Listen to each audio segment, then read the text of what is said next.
दिया है।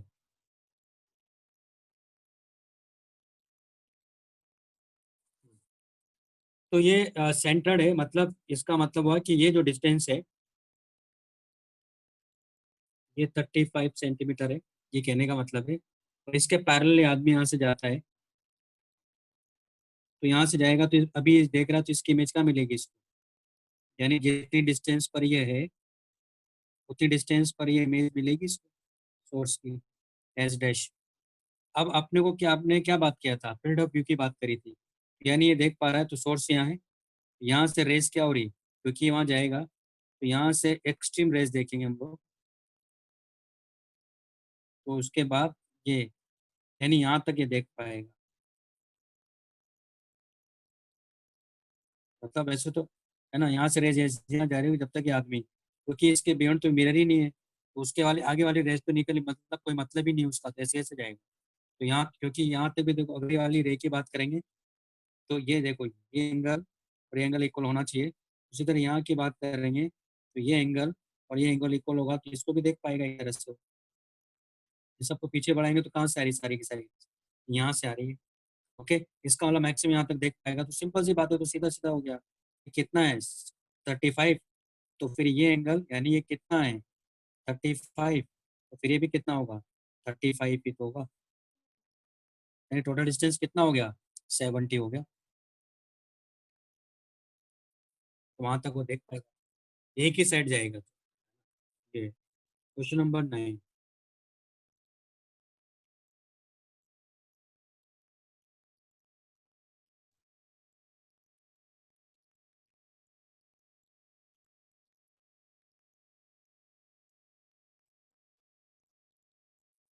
Question number 9 में क्या हो रहा है कि आप देखो कि प्लेन मिरर, इसमें कह रहा है कि प्लेन मिरर रिवॉल्व, तो प्लेन मिरर रिवॉल्व कर रहा है,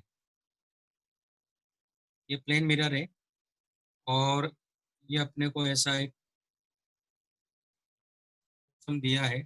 A plane mirror revolves as shown at constant angular velocity, making 2 revolution per second about its normal, यानी नॉर्मल के अबाउट, ये नॉर्मल इस तरह से इसके अबाउट घूम रहा है, यानी ये ऐसे घूम रहा है ओमेगा से। तो अब लाइट ऐसे इंसिडेंट हो रही है इस पर, तो लाइट इंसिडेंट होके रिफ्लेक्ट होके जा रही है। With what velocity will the light spot move along spherical screen of radius of 10 meter if mirror is at the center of curvature of the screen and the light incident from fixed x? कोई नहीं घूमेगा, zero angular velocity होगी उसकी, क्योंकि देखता हूँ उसका reason क्या है, देखो। आप ये देखो, आप तो सिंपल सी बात है कि मान लो ये प्लेन मिरर है, और ये प्लेन मिरर है, और इसका ये एक्सिस ऊपर की, मतलब इसका जो नॉर्मल ऊपर की तरफ है, उससे ये घूम रहा है। अब ये है, और लाइट ऐसे इंसिडेंट होके ऐसे जा रही है, क्या फर्क पड़ेगा भाई, नॉर्मल और इंसिडेंट, जो नॉर्मल है और इंसिडेंट रे के बीच में जो एंगल है वो तो चेंज ही नहीं कर रहा है। जब एंगल चेंज ही नहीं कर रहा है, यानी ये वाला एंगल चेंज ही नहीं कर रहा है, तो एंगल क्यों चेंज होगा, तो वो स्पॉट आपको यही मिलेगा, वो क्योंकि प्लेन मिरर तो ऐसे ऐसे घूम रहा है। ठीक है, मतलब अगर मैं इसको टॉप से देखूं, अगर यहाँ से देखेंगे प्लेन मिरर को, तो प्लेन मिरर कैसा नजर आएगा, मुझे ऐसा नजर आएगा, और लाइट ऐसे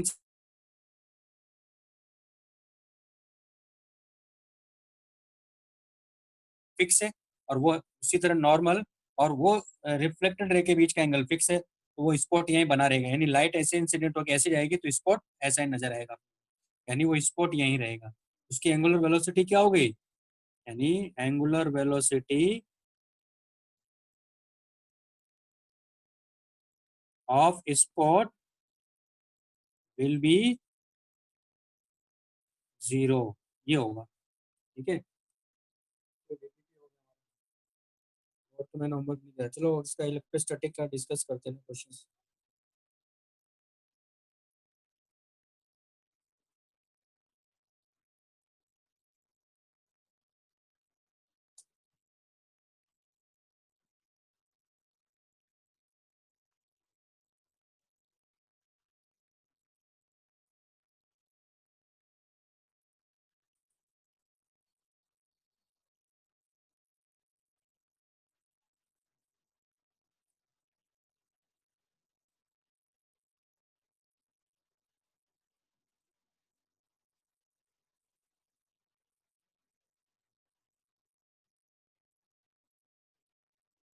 ये क्वेश्चंस हो गए थे हमारे, है ना, 67 हो गया था।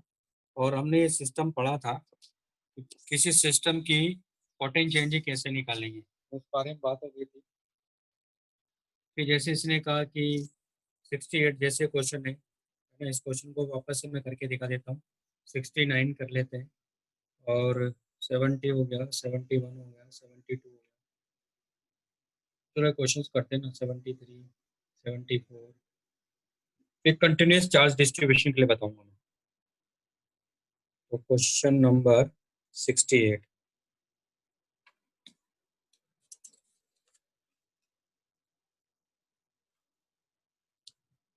तो क्या कह रहा है 68 में?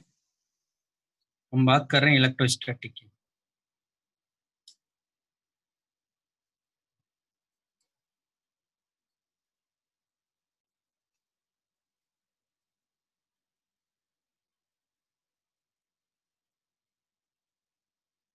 क्वेश्चन क्या दिया आपने को, एग्जांपल 68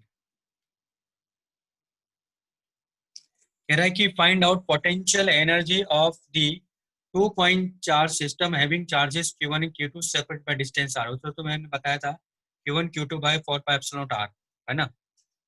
चलो इसको फिर से समझ लेते हैं। तो हमारे पास में ये क्वेश्चन दिया है, एक चार्ज पार्टिकल यहाँ रखा और एक चार्ज पार्टिकल यहाँ रखा हुआ है। तो ये चार्ज पार्टिकल हमारे पास में Q1 है, दूसरा चार्ज पार्टिकल हमारे पास में Q2 है, और इनके बीच की जो डिस्टेंस है वो R है। तो ये हमारे पास में क्या हो गया, ये सिस्टम आ गया, है ना। हमें इस सिस्टम की पोटेंशियल एनर्जी चाहिए, क्या होगी। तो क्या कॉन्सेप्ट पढ़ा था हम लोगों ने कि चार्जेस को क्या करेंगे, इन्फिनिटी पर फेंक देंगे, है ना। तो चार्जेस को क्या करेंगे, 1 बाय 1 करके लेकर आएंगे। अगर मैं चार्ज Q1 को यहाँ रखता हूँ, एक मिनट है,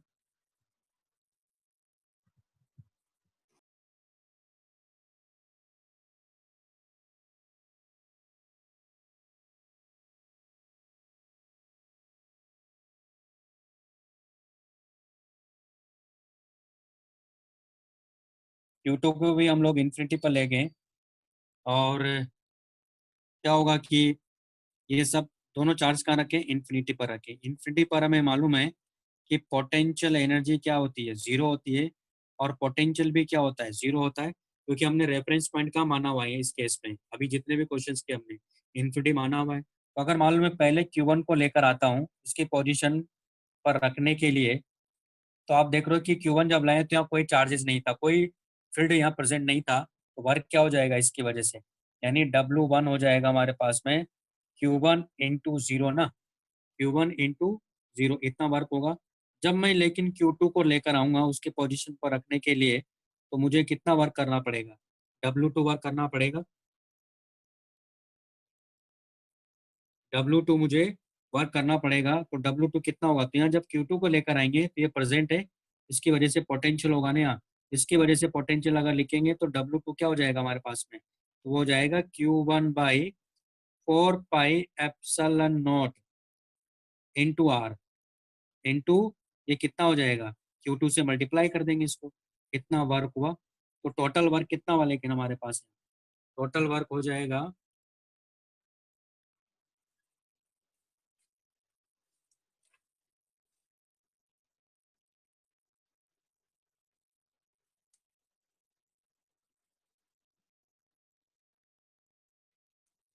तो टोटल वर्क हमारे पास होगा, यानी एक्सटर्नल एजेंट ने जो वर्क किया वो W1 + W2, यानी 0 + Q1 Q2 divided by 4 pi epsilon naught R, और ये इक्वल टू क्या होगा, U, है ना। और U माइनस जीरो, तो जीरो था, तो इसका मतलब इस सिस्टम की पोटेंशियल एनर्जी ये होती है, हमने बात ही करी थी, यहीं से तो हमने सब कुछ डेराइव किया था पहले। ठीक है, फिर भी मैंने जानबूझ के बताया है ताकि आपको पिक्चर क्लियर हो कि कैसे अप्लाई करना पड़ सकता है। नेक्स्ट क्वेश्चन,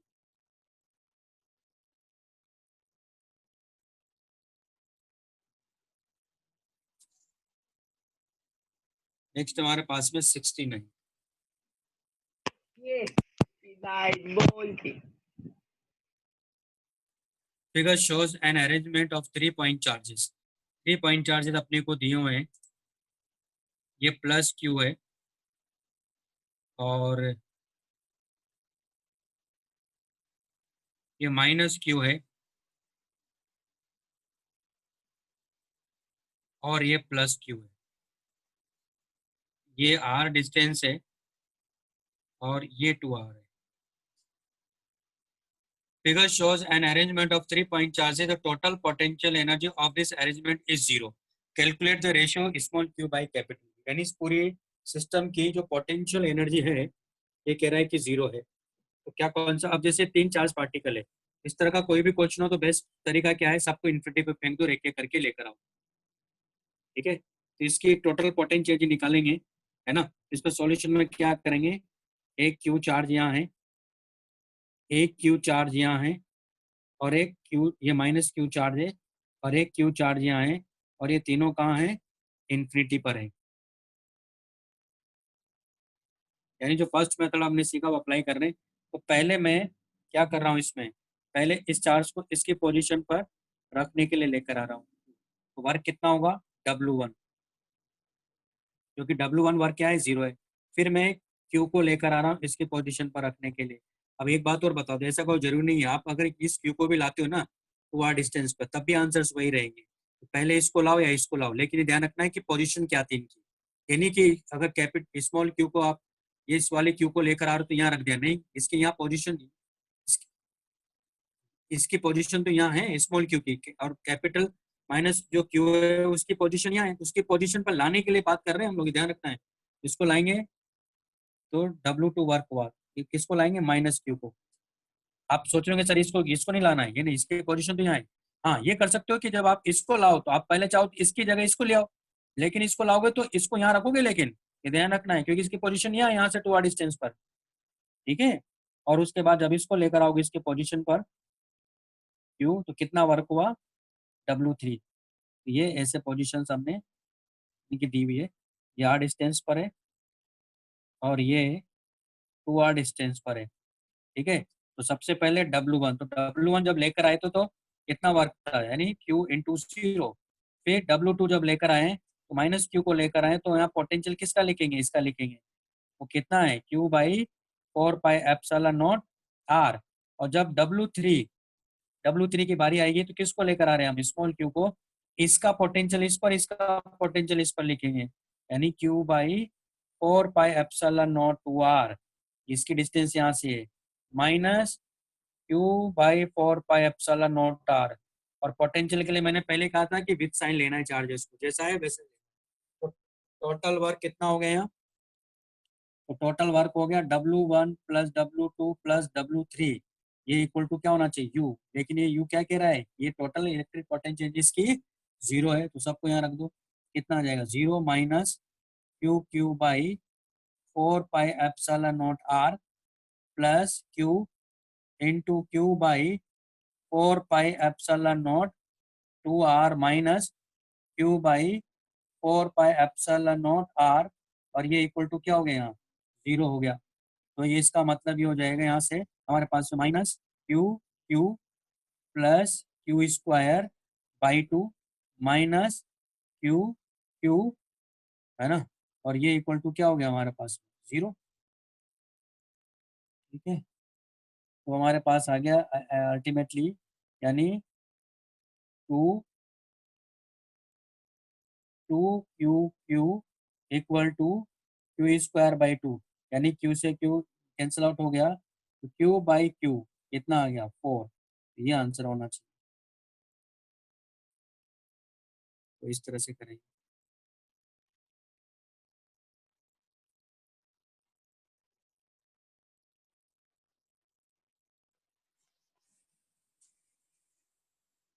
नेक्स्ट हमारे पास में 70। अच्छा, ऐसा क्वेश्चन तो मैं करवा चुका हूँ, तो आप लोग कर सकते हो इसको। क्वेश्चन करवाया था 2 चार्जेस वाला, उसमें क्या था, 2 प्रोटॉन थे। 70 आप लोग करिएगा, ये आपका लिए होमवर्क है। 71, 2 charged particles each having equal charge brought from infinity within a separation. Calculate the increase in potential energy during the process and the work required for this process. तो ये भी वही क्वेश्चन है, इसको कर देता हूँ वैसे मैं। एग्जाम्पल 71, इसने कहा कितना वर्क किया, तो अभी क्या ना, हमने जैसे इन्फिनिटी से लेकर आ रहे हैं तो हमने एक सिस्टम को असेंबल किया ना, तो वही पूछ रहा है। यानी क्या होगा इसका कहने का मतलब कि two charged particles each having equal charges are brought from input to within a separation of this, calculate the increase in potential। ये क्वेश्चन करवा चुका हूँ मैं अभी ऊपर। ये भी हो जाएगा, 71 भी आप करिएगा। हाँ 72 में करता हूँ, 70 और 71 ये आप लोगों का होमवर्क है। 72 हमारे पास में 3 चार्जेस दिए हुए हैं।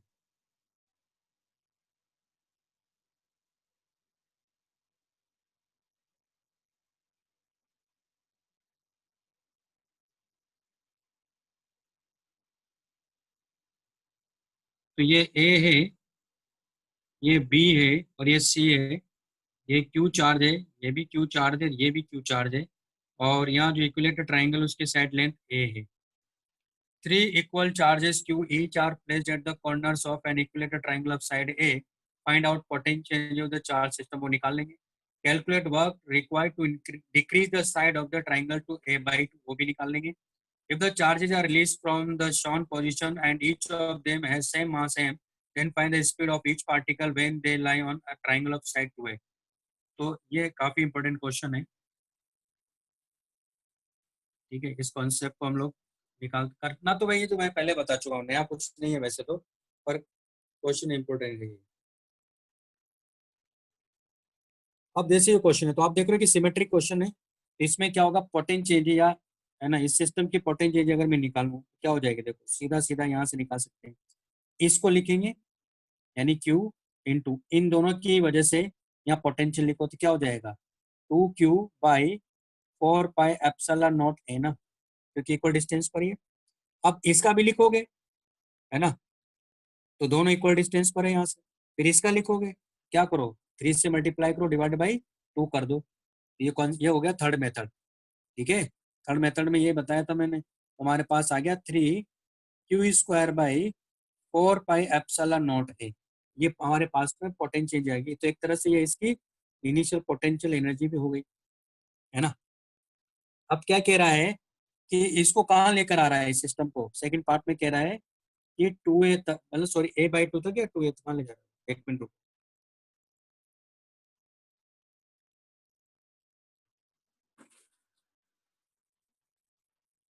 एक मिनट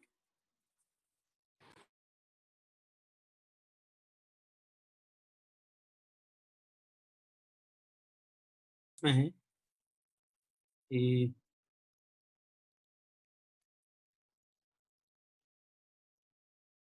क्वेश्चन क्या है, कैलकुलेट वर्क रिक्वायर्ड टू अच्छा इंक्रीज दी पोटेंशियल, हमें कितना वर्क।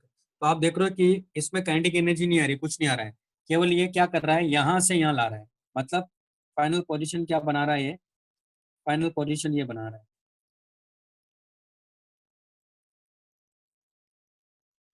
यानी पहले यहाँ था।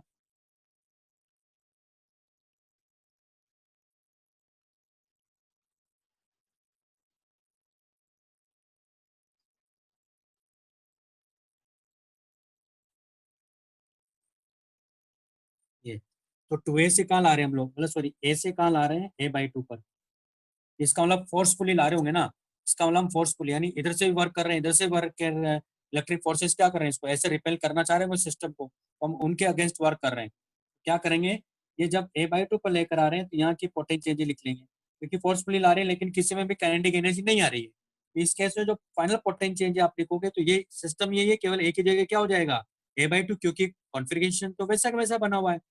ये हो जाएगा 3Q²/4πε0, और ये क्या लिखेंगे A/2, ये फाइनल पोटेंशियल होगी। अब इसमें क्या लगाएंगे हम लोग, वर्क एनर्जी थ्योरम लगाएंगे। लोग कैसे करेंगे,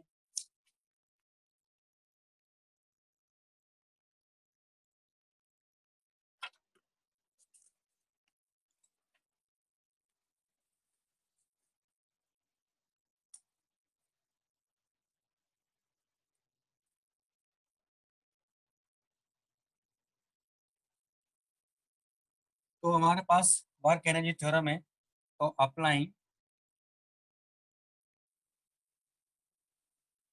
वर्क एनर्जी थ्योरम, तो work done by external agent मतलब work done by conservative internal forces, और कहीं कोई फ्रिक्शन की तो बात ही नहीं कर रहे हैं, वो उसको लिखने की जरूरत नहीं है, equal to change in kinetic energy 0 है। तो हमें क्या चाहिए, W एक्सटर्नल कितना है, इसको क्या लिखेंगे हम लोग, minus d u equal to 0। इसका मतलब हुआ कि W एक्सटर्नल इक्वल टू हो गया डी यू मतलब ये हो गया you final minus you initial. हमारे पास में यू फाइनल पता ही है और यू इनिशियल पता है। यू फाइनल कितना है, तो 3q² by 4 pi epsilon not, 4 pi epsilon not a/2 minus initial कितना है 3q² by 4 pi epsilon not a. ये ऊपर 2 जाएगा ना, उसमें से इसको सेपरेट करेंगे तो अल्टीमेटली आंसर क्या हो गया, 3q² by 4 pi epsilon not a.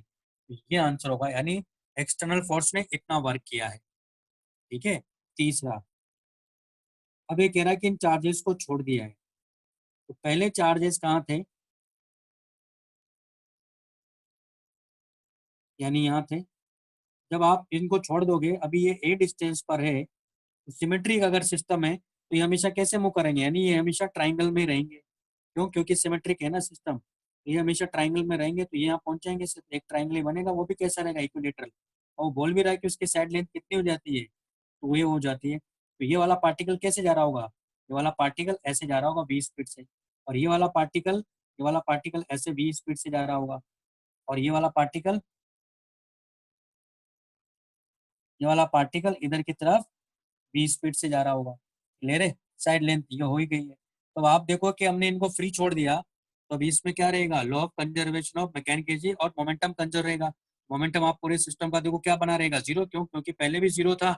और ये आप देख रहे हो कि ये क्या है, v इधर क्या है, v इधर क्या है, v, और इनके बीच में एंगल 120 तीनों का मिला के मोमेंटम क्या मिलेगा, 0 ही है।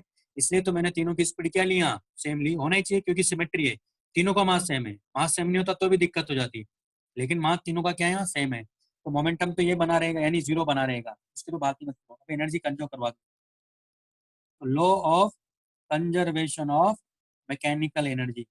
तो इनिशियल काइनेटिक एनर्जी क्या थी इनकी, 0 थी, प्लस पोटेंशियल एनर्जी इनिशियल लिख लेंगे हम लोग, हमें पता है क्या होगी, equal to final kinetic energy plus potential energy final.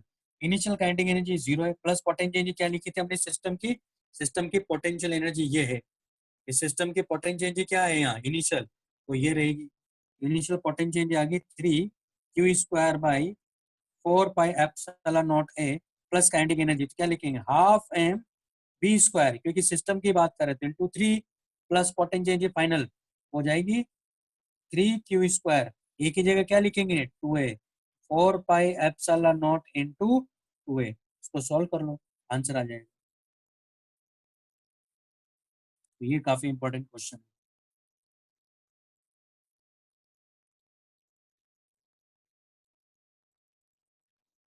Next question,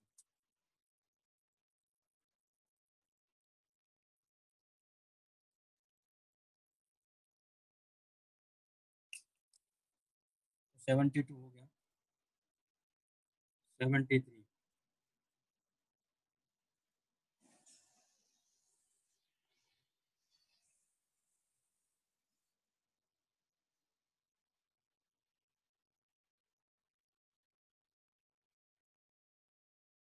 Four identical point charges Q each are placed at four corners of a square of side A. Find out potential change of the charge system. ये अब आपके लिए homework है, करिएगा आप लोग इसको, ये भी आपके लिए होमवर्क है, 74 भी। ठीक है, ये करिएगा। मैं सीधा आता हूँ अब कंटिन्यूस चार्ज सिस्टम के लिए।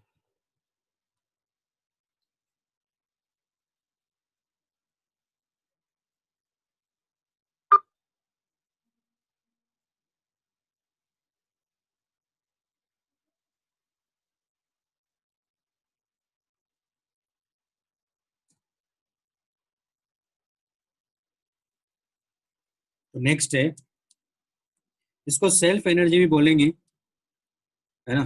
तो इसका वैसे निकालने के दो तरीके हैं, दोनों ही बताता हूँ मैं आपको। कि पहला जो है कि self energy of hollow sphere, और चाहो तो इलेक्ट्रोस्टैटिक पोटेंशियल एनर्जी के बारे में बात कर सकते हैं उसको लेकर। तो देखिए, electric potential energy, electric potential energy और self energy of solid or hollow conducting sphere or hollow non-conducting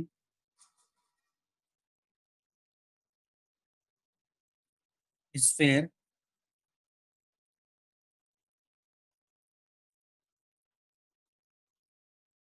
but charge is distributed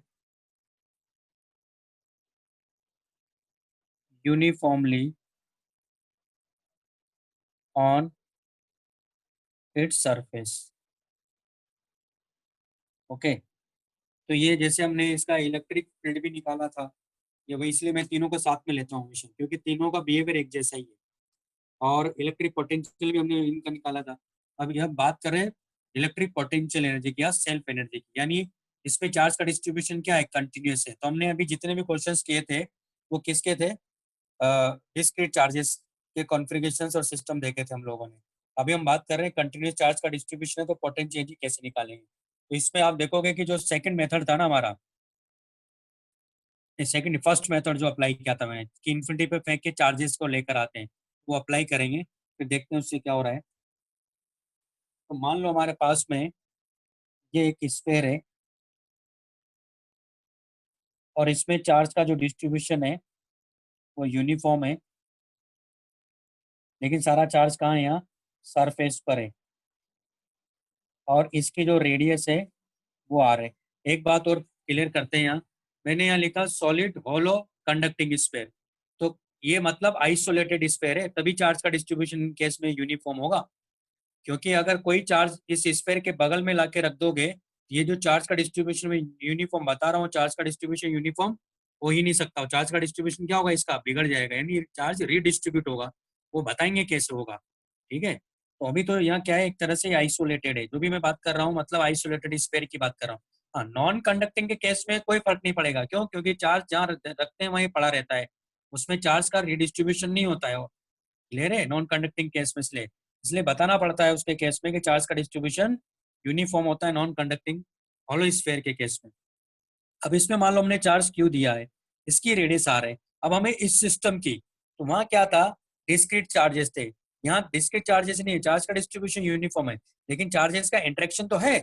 इसलिए तो हम लोग इलेक्ट्रिक फील्ड इलेक्ट्रिक पोटेंशियल की बात कर रहे हैं हम लोग यहाँ। ओके, तो क्या करेंगे इस केस में, कॉन्सेप्ट यही है, इस सारे चार्ज को क्या करेंगे, इन्फिनिटी पे फेंक देंगे, यानी क्यू चार्ज को हमने यहाँ रख दिया, ये कहाँ है, इन्फिनिटी पर है, जहाँ हमने पोटेंशियल एनर्जी क्या मान रखी है, जीरो मान रखी है। अब इस चार्ज को लेकर आएंगे, लेकिन ये स्फीयर तो यहाँ बना हुआ है, लेकिन इस पे कोई चार्ज नहीं है, इसकी रेडियस क्या है, यहाँ आर है। अब इस पर हम लोग क्या कर रहे हैं, स्मॉल स्मॉल करके चार्ज लेकर आ रहे हैं, पहले जैसे Q1 Q2 Q3 Q4 ऐसे चार्ज लेके आ रहे हैं। तो किसी इंस्टेंट पे मान लो इस पे चार्ज आ जाता है स्मॉल q, और ये क्या होगा, यूनिफॉर्म डिस्ट्रीब्यूशन होगा। अब अगर मान लो क्यू आ गया, तो यहाँ का पोटेंशियल मिल जाएगा मुझे, यहाँ का पोटेंशियल कितना है, हर पॉइंट का पोटेंशियल क्या मिलेगा, q by 4 pi epsilon naught r ना। स्फीयर के केस में सरफेस पर हम लोग देख चुके पोटेंशियल क्या होता है, यही होता है, Q/4 pi epsilon naught are होगा यहाँ इस केस में। ठीक, अब अगर मान लो मैं यहाँ से डी क्यू चार्ज लेकर जाता हूँ, यहाँ से डी क्यू चार्ज लेके जाता हूँ, जब डी क्यू चार्ज में लेकर जाऊंगा तो मुझे मालूम है कि चार्ज जैसे दूंगा सारा चार्ज क्या होगा, सरफेस पर फैल जाएगा, तो सब जगह पोटेंशियल क्या है, वी है ना। यानी हमने कितना वर्क किया फिर यहाँ, यानी हम जो वर्क करेंगे यहाँ, वो वर्क क्या होगा, डी क्यू, यानी एक्सटर्नल फोर्स ने जो वर्क किया डी क्यू इंटू वी तो होगा। और फिर इसको क्या करेंगे हम लोग, इंडिकेट कर देंगे, तो ये इक्वल टू क्या हो जाएगा, क्योंकि ये क्या है, ये डब्ल्यू एक्सटर्नल होगा ना, इसको इंडिकेट करेंगे, तुम्हारे पास में क्या हो जाएगी, सिस्टम की पोटेंशियल आ जाएगी ना। कैसे करेंगे यहाँ, तुम्हारे पास आ गया डब्ल्यू एक्सटर्नल, तो देयर फॉर डब्ल्यू external equal to v, v को क्या लिखो, Q/4 pi epsilon naught r into d q, और ये इक्वल टू क्या है, यू, यानी इसको जीरो से कैपिटल क्यू इंडिकेट कर दो। इस केस में आंसर आ जाएगा हमारे पास में 1/4πε0r into Q D Q, यानी क्या हो जाएगा इसका Q²/2 0 to Q। तो ये आ गया, क्यू को यहाँ रखेंगे तो देखो क्या आ जाएगा,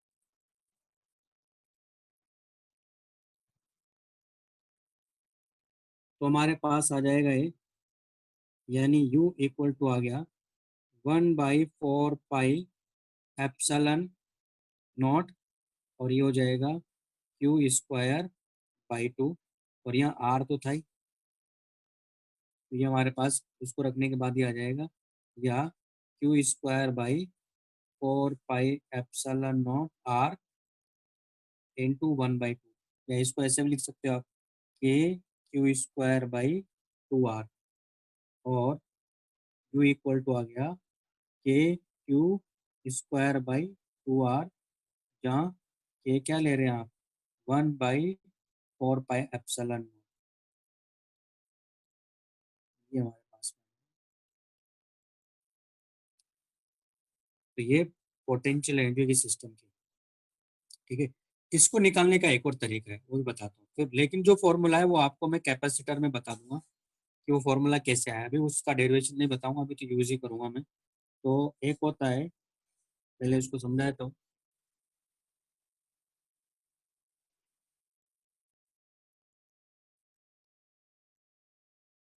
electric energy density, electric energy density को जनरली हम लोग UE से डिनोट करेंगे, यानी electric energy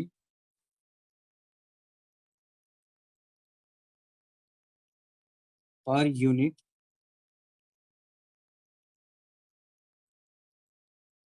volume, electric energy density यानी electric energy per unit volume,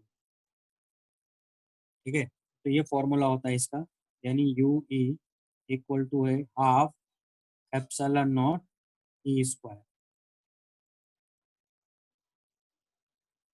यानी इसका मतलब ये भी, इससे ये भी पता चलेगा आपको कि ये जो एनर्जी हम बात बोल रहे हैं, एनर्जी कहाँ होगी, ये एनर्जी उस जगह नहीं होगी जहाँ इलेक्ट्रिक फील्ड जीरो है, क्योंकि देखो जहाँ इलेक्ट्रिक फील्ड होगा वहीं एनर्जी की बात करें, क्योंकि ये एनर्जी का मतलब एक ही है यहाँ, लेकिन निकालने का तरीका अलग दिख रहा है, लेकिन अल्टीमेटली आएगी ये एनर्जी सिस्टम की, है ना।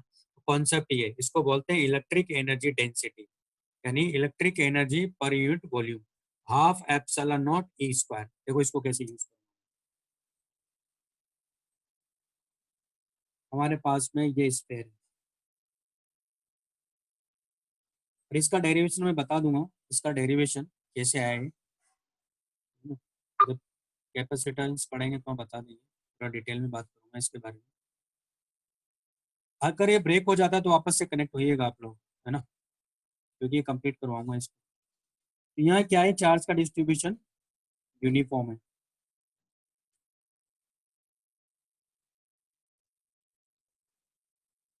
अब आप देख रहे हो कि इनसाइड इलेक्ट्रिक फील्ड जीरो होता है ना इसमें, ये बात हो चुकी थी हमारी, तो इसके अंदर हॉलो स्फीयर, मतलब कंडक्टिंग हो या सॉलिड हो, है ना, सॉलिड स्फीयर हो या हॉलो स्फीयर हो, कंडक्टर के केस में तो सारा चार्ज बाहर ही आता है, लेकिन अगर हॉलो नॉन कंडक्टिंग स्फीयर है, चार्ज का डिस्ट्रीब्यूशन क्या होना चाहिए, यूनिफॉर्म। इस केस में तो चार्ज का डिस्ट्रीब्यूशन ऑटोमेटिकली यूनिफॉर्म हो जाएगा, अगर आसपास कोई चार्ज नहीं है तो अंदर इलेक्ट्रिक फील्ड क्या होगा, जीरो। इसका मतलब है कि ये जो एनर्जी आई है वो एनर्जी यहाँ तो नहीं हो सकती, इसका मतलब 0 से R तक वो एनर्जी क्या है, यहाँ 0 है। बाकी की एनर्जी इसका मतलब कहाँ होगी, जहां जहां भी इलेक्ट्रिक फील्ड है, यानी ये जो एनर्जी की बात करेंगे एनर्जी अल्टीमेटली कहाँ होगी, जहां जहां भी इलेक्ट्रिक फील्ड है। तो इलेक्ट्रिक फील्ड हमें मालूम है यहाँ से लेकर कहाँ तक होगा, ये इन्फिनिटी तक होगा,